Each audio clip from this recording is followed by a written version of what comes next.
3 شرطیں پوری کر دیجئے وہ خلافت بن جائے گا سیاسی اور دستوری اعتبار سے۔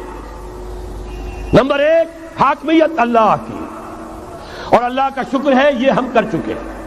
اللہ جزائے خیر دے جنہوں نے محنت کی تھی، اللہ جزائے خیر دے جنہوں نے وہ تحریک اٹھائی تھی مطالبہ دستور اسلامی، اور پھر جنہوں نے مدد کی تھی، اللہ تعالیٰ انہیں جزائے خیر دے۔ بہرحال وہ اب ہمارے دستور کا حصہ ہے، حاکمیت اللہ کی۔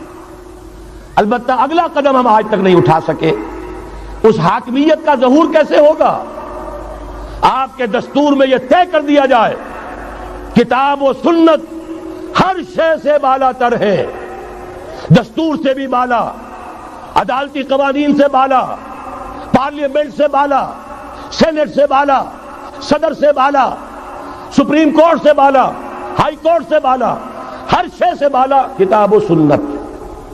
جب تک یہ نہیں ہوتا، قرارداد مقاصد کی حیثیت ایسی ہے کہ جیسے آپ سینما ہال کے اوپر آگے جو ہے قرآن مجید کا کوئی کٹمہ لگا دے، اس کے سوا کچھ نہیں۔ یہ بھی غنیمت ہے کہ قرارداد مقاصد پاس ہوئی، اصل شرط یہ ہے کتاب و سنت کی ٹوٹل بالادستی۔ اور یہ بڑی کڑوی گولی ہے، عوامی تحریک جب تک نہیں چلے گی، لوگ جب تک اپنی خون کی ندیاں نہیں بہا دیں گے، یہ کڑوی گولی حلق سے اترنے والی نہیں۔ یہ IJI کی حکومت میں نہیں اتری، اسلام کے نام پر اقتدار میں آئے، اسلام کے نام پر ISI نے IJI بنوائی، اسلام کے نام پر انہیں ووٹ ملے، 2/3 کی اکثریت ملی، اس کے باوجود شریعت کی بالادستی کا ایکٹ، شریعت کی بالادستی کی دستور کے اندر ترمیم پاس نہیں کرائی گئی۔ معلوم ہوا اوپر زبردست کا ٹھینگا ہے، امریکہ کے سب پرستار ہیں، سب ڈرتے ہیں، سب کے لیے سب کو نظر آتا ہے بالآخر جو ہے اسی کے پاس جانا ہوگا، چاہے وہ نواز شریف ہو اور چاہے وہ بے نظیر ہو۔ ایک کھلم کھلا ہے، اور اب تو میں کہتا ہوں نواز شریف بھی کھلم کھلا ہے۔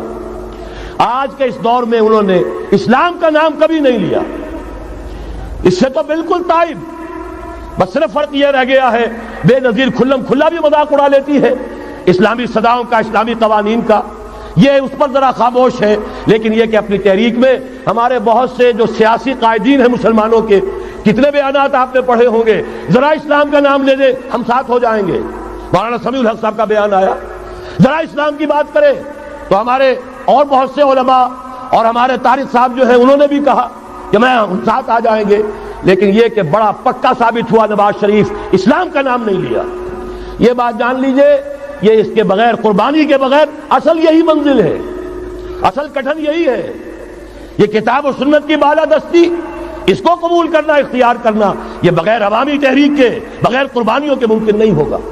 بہرحال دوسری بات یہ، اور تیسری بات، کسی غیر مسلم کو نظام خلافت میں قانون سازی میں شریک نہیں کیا جا سکتا۔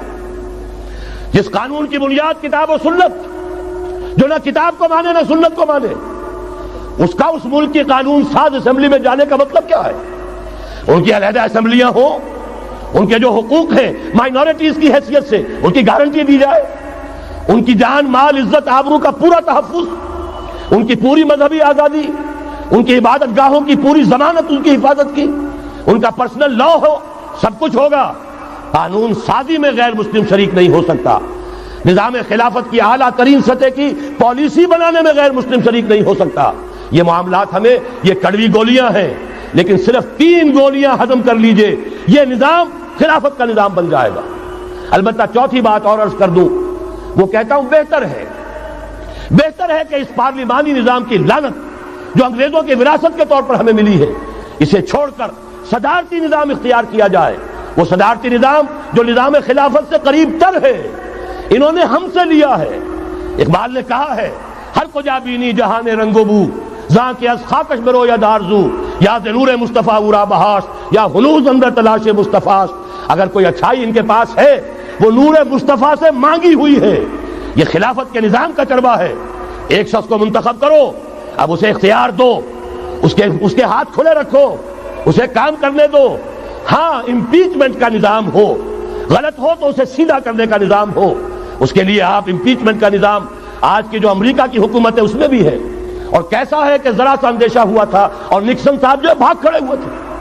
تو میرے نزدیک صدارتی نظام اور چھوٹے صوبے یہ بڑے بڑے صوبوں کی ضرورت نہیں ہے، چھوٹے صوبے ہوں، لوگوں کو سہولتیں ہوں، ہر علاقے کے لوگوں کو معلوم ہو کہ ہمارے معاملات ہمارے اپنے ہاتھ میں ہیں، ان کے اندر کوئی احساس جو ہے محرومی کا پیدا نہ ہونے پائے، اس لیے کہ وہی چیز ہے جو سیاہی گھول دیتی ہے۔ کون سیاہی گھول رہا ہے وقت کے بہتے دریا میں؟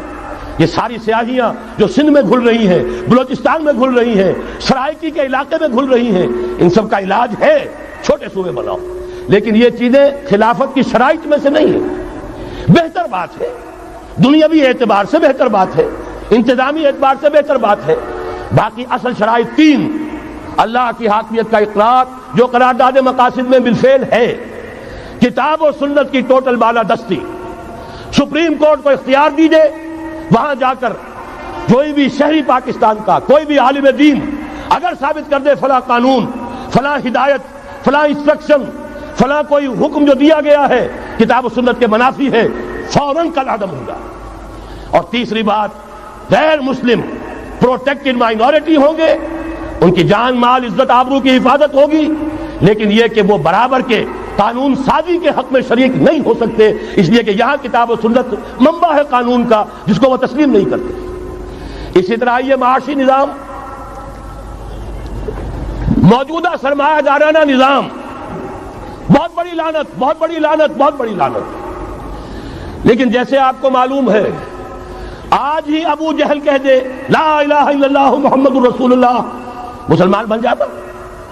کلمہ تو ایک ہی تھا نا۔ ابو طالب کے پاس جب وفد گیا تھا رؤسائے قریش کا، اور انہوں نے کہا تھا کہ اپنے بھتیجے کو روک لو ورنہ اب ہم جو تمہاری بھی رعایت اب نہیں کریں گے، میدان جنگ میں آ جاؤ۔ ابو طالب نے کہا تھا میرا بھتیجا تم سے کیا مانگ رہا؟ ایک کلمہ، ایک کلمہ لا الہ الا اللہ، اور تو اس کا کوئی مطالبہ نہیں۔ انہوں نے کہا، ابو سفیان اس وقت تک کیونکہ ابھی کفر میں تھے، شرک میں تھے، انہوں نے کہا وہ ایک کلمہ جو وہ مانگ رہا ہے وہ ہمارے سارے معبودوں کی نفی کر دیتا ہے، وہی تو سب سے بڑی مصیبت ہے۔ تو میں آپ کو بتا رہا ہوں، تین چیزیں اس سرمایہ دارانہ نظام میں سے نکال دیجئے، یہ اسلامی نظام بن جائے گا۔